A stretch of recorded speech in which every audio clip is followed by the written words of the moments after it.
The Deuteragonist tends to be one of the more fan favorite roles in anime and manga.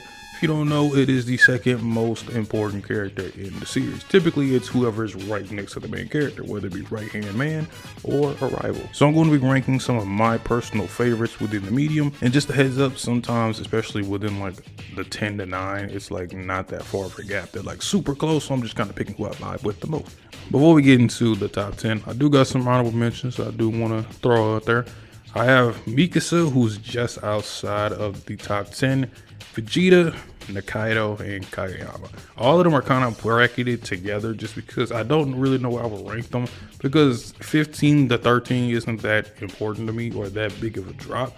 And out of all of those, my favorite probably is Vegeta, just because I know more about him more than the others.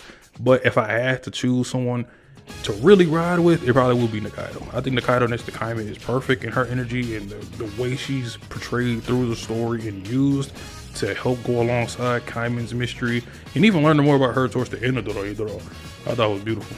Attack on Titan is one of my favorite series ever, so Mikasa was going to be higher up there. It's just ironically the way she's written, which isn't a bad thing in how I'm portrayed, but she's kind of not her own character. If you read the series or watch it, you understand what I mean. For Vegeta, I'm gonna be honest, he's taking so many L's, it is hard for me to really put him anywhere near a top 10. And then Kageyama is my guy from IQ. Other than Bokuto and Ushiwaka, I would definitely go with Kageyama as a good third to them. Number 10, I got Killua Zoldyck. Not only is Killua, of course, a cool character, and a lot of people's favorite character where they like shonen genre, especially if you pick a Deuteragonist specifically. I know he's top 5, top 1 for some, but for me he's number 10, just because honestly, as much as I like him, it's just not enough content compared to the others. Great quality, but not enough quantity. And I always love the dynamic with him and Gon, the contrast of having two young kids, both trying to be hunters and assassins, and one is clearly more experienced than the other, and Gon is so lighthearted and kind of innocent for most of Hunter x Hunter, even though he has an idea as to what he's doing. He's just very playful about it. And Killua knows the realities of being a hunter and assassin. It's just unique. And then add on to the fact that he's coming from the Zoldyck family, a very abusive and just cold-hearted family that's trying to nurture assassins. So their training and discipline is a little bit stricter than most. I think my favorite parts of Killua in Hunter x Hunter is the beginning with Gon and the Hunter exam, and then in the Chimera Ant arc, where he finally lets go of some of that trauma and manipulation coming from Illumi in his past, and he's finally not holding himself back to what he's supposed to be doing. Hopefully Togashi is able to go further with Killua. I'm not sure if he's officially done. I know Gon pretty much is, but I'm not sure about him, because the Zoldicks are technically still around, so hopefully we might get more stuff. Who knows? Number 9, I got Zoro. Zoro is one of the main reasons I even wanted to check out One Piece in the first place, as I didn't really get into it until about 3 to 4 years ago.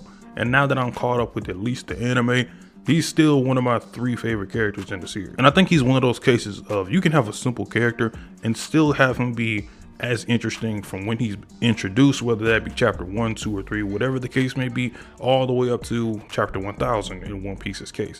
Now obviously he's not going to be prominent in every arc because there's so many characters, especially within the Straw Hat crew, so he's going to be shown in some places and not really in others. But the ones he is, I was automatically hooked once I knew that Zoro was going to have a prominent focus. For example, in Thriller Bark, where Zoro really has his most iconic moment with Nothing Happened, once he stepped up and was going to take the pain that Luffy had, I was already intrigued, because this shows the loyalty that Zoro has and how far he's willing to go for his captain. And of course, Wano aired recently, so everybody knows about Wano regarding how great Zoro was in that arc. And honestly, it's one of those cases where the anime and the animation, and I already read it, so seeing it adapted like that was special. Plus the dude's a badass. I mean, how do you not like the badass character? Number 8, I got Rukawa Keita from Slam Dunk. To me, he's a stoic character done right. He's got a quiet demeanor, but he shows that he's an ultra competitor, and that there's a different way of showing how somebody can be competitive and caring in their own way. His whole arc and journey of trying to be a more team player and being less selfish, even though he is super talented and he is the best offensive scorer on that team. If anything, he is the soul of that offense. He does have to learn how to trust his teammates. And not only Sakurai, because obviously they have their little rivalry going on, but even somebody like Akagi or Miyagi. Sometimes he'll take on that ownership of just doing it himself. Not that he doesn't respect them as players, but just that he believes in his own abilities more so than his own partners. And eventually with the coach, he's trying to teach him that you have to not only trust your teammates, but doing that makes them better, it makes you better. And as a scorer, if you know anything about basketball, what makes you more dangerous is not because you can score a lot of points, but they don't know when you're going to score. Eventually becoming a team leader with his sheer talent and leading by his action. And while Sakuragi is obviously training and we see his progression every time he's practicing, we don't really see Rukawa's all that much. All of his is really mental or either little stuff that we see, whether it's him riding a bike in the background constantly to build up his cardio, or working on his jump shot in the background, or even trying to test himself in game of what he can do. He's constantly trying to improve himself. Number 7 is Kuwabara from Yu Yu Hakusho.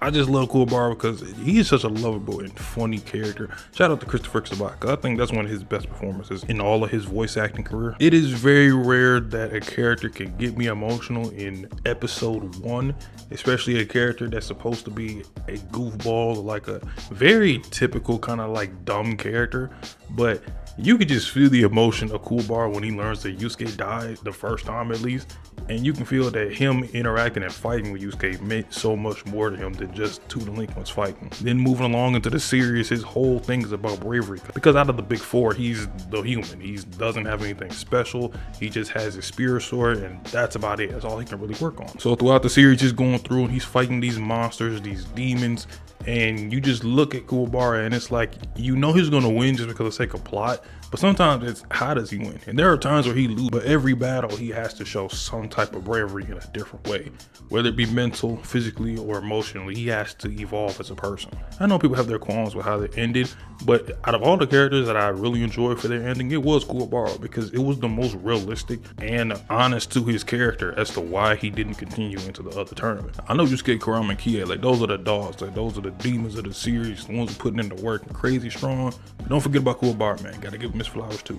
Number 6, I'm gonna be honest, I'm gonna cheat a little bit because I didn't exactly know who the Deuteragonists was of this series. Even looking it up, it gives you 2 options, and one of them I'm not putting. So we're gonna go with Black Star and Death the Kid of Soul Eater, simply because their prominence and importance in the series is in a little way bit equal, but they're both used in such a high regard that it's hard to leave one off and not put the other. Black Star is the arrogant, cocky, battle-centric fighter where he wants to be a legendary warrior, and his fight with Mifune is one of the best fights in manga, especially with the shonen demographic. If you really want something that's straightforward and raw for a fight between 2 characters, one that you're going to care for and one you probably won't until after the battle, that's definitely one you have to see. And in the manga, which is obviously the better than the anime, Black Star is so ambitious and it's infectious to want to see him achieve his goal of being this warrior that's gonna have his name cheered and said by everyone. And I just love how unapologetic it is. Like, he's not told to be humble,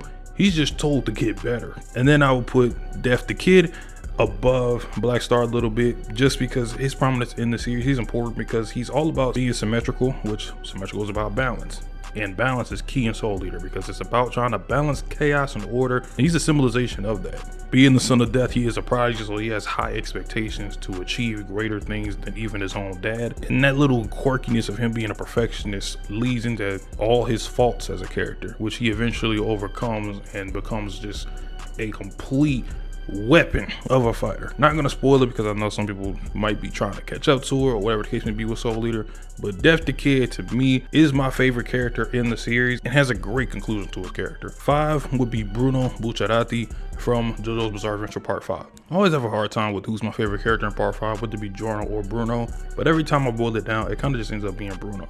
The leader of Passione, Bruno's whole integrity and his high moral compass he has is such a conflict with what he's doing, because he's a mob boss, but he's highly respected and he's actually somebody you want to look up to. Which in the real mob world, we do have gangsters who are high moral compass and guys who just want to look out for their city or their town. Then of course you got bad ones, which those are the ones that are notorious and their name is rung around the world. And Bruno is just all about going against the injustices, not only in the world, but in the mob world, the police world, the system. He represents going against everything that is against the people, especially if you're taking away someone's freedom or someone's youth from them, example being Trish. And to me, he is the heart and soul of Part 5. Everything about Part 5, if you love it, you will love it mainly for Bruno. And then his stand, I mean, I love his stand too, with sticky zippers and the way that Araki was able to use it versatilely and just make Bruno seem like the most complete fighter out of everyone. Obviously until the end where Jorno becomes a god.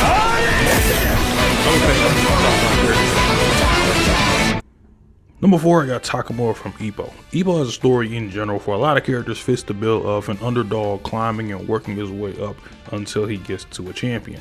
Takamura is different because unlike most fighters, he starts out the top guy. What draws you in is the charisma, the funniness, and the little jokes that he does. But underneath all of that, it is a beast of a man. The #1 fighter in all of Japan, and he's doing a 6th division world title conquest, which is first of all unreal. You'll never see it in real life, but in Ippo, it is such a fun thing to witness, as Takamura has all these high bill fights with champions, never losing, always winning. He's a symbol of strength for Japan, constantly being an inspiration for Ippo. He's definitely the big brother for Ippo through the series, as he's always tough on him, tougher than really anybody, even Coach Kamigawa, as he'll sometimes be stern with him and tell him what he needs to do, and sometimes he's just kind of vague with it, as I shouldn't have to tell you this answer. You should already know what you have to do to get better or to overcome this obstacle that's in your way. He is the harsh reality to Ippo. The thing I love about Takamura the most, over being the super strong character and somebody that you want to root for,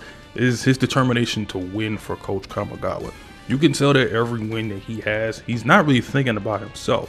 He's being selfish for someone else. As long as Kamigawa has those championships in his gym, that's all that matters to him. Proving that Kamigawa's way of boxing does work, and he wants to take that boxing to the next stage, the biggest level in Japan, the Tokyo Dome. And even though I know that fight in the Tokyo Dome was going to be legendary, he already has one of the greatest fights in all anime with him versus Hawk. So definitely read and watch Ippo for the journey of Ippo, but you also got to see the conquest of Takamura. Number 3 is Sasaki Kojiro from Vagabond. Vagabond is one of my favorite series of all time, and Kojiro's arc is really good. It might be one of the more slept on parts of Vagabond whenever you do talk about it with the community, but for him being a deaf mute swordsman, I did not expect that, because normally when I first heard of him, you know him as the rival to Musashi Miyamoto.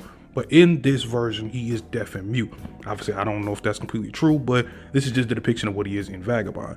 And I loved it because everything with him felt artistic. It felt like he was communicating everything with his body, and in battle, he was expressing himself. And every time he evolved, it was like a piece of him evolved too, not just his fighting.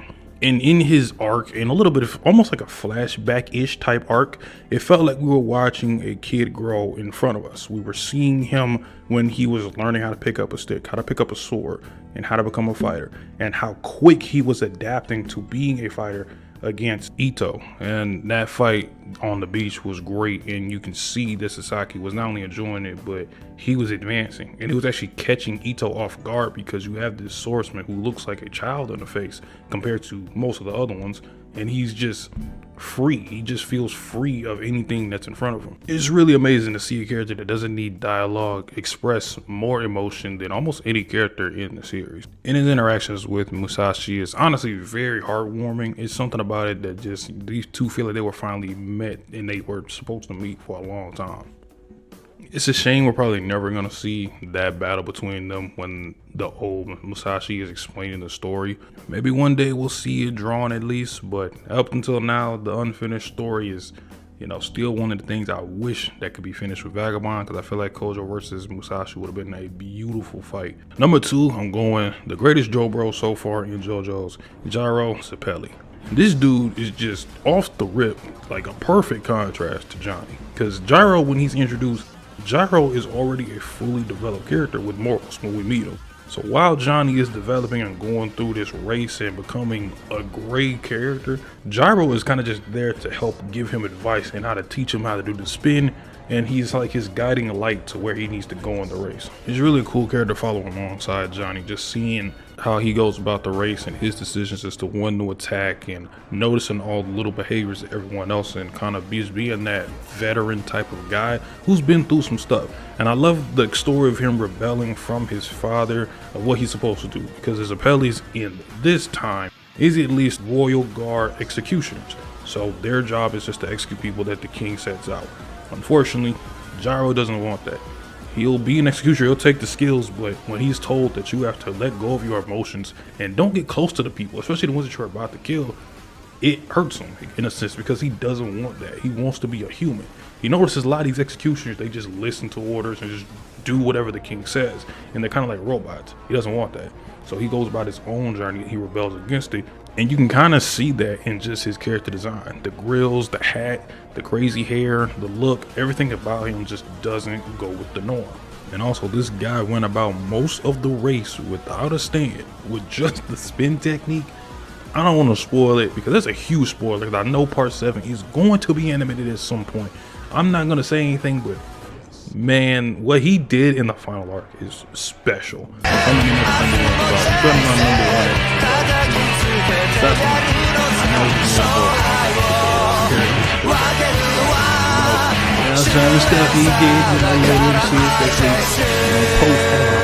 But there was Sasuke was just always just obviously cool. He has the power-ups and all the fun stuff that you want from a shonen, but for someone to be developed from the start like that and being foreshadowed to become what he is, and even the little surprises and turns, which, you know, back in the day, it was a shock to see Sasuke turn evil like that a little bit when it first aired, especially with Shippuden and the other direction he went during the war arc. I love that we can see Sasuke emotionally, like all these shifts in his character, because at the end of the day, he's like 15, 16. So he's just kind of going with whatever emotion he rides with, whether it's rage, sadness, feeling fulfillment. He's just going with that and going with the flow.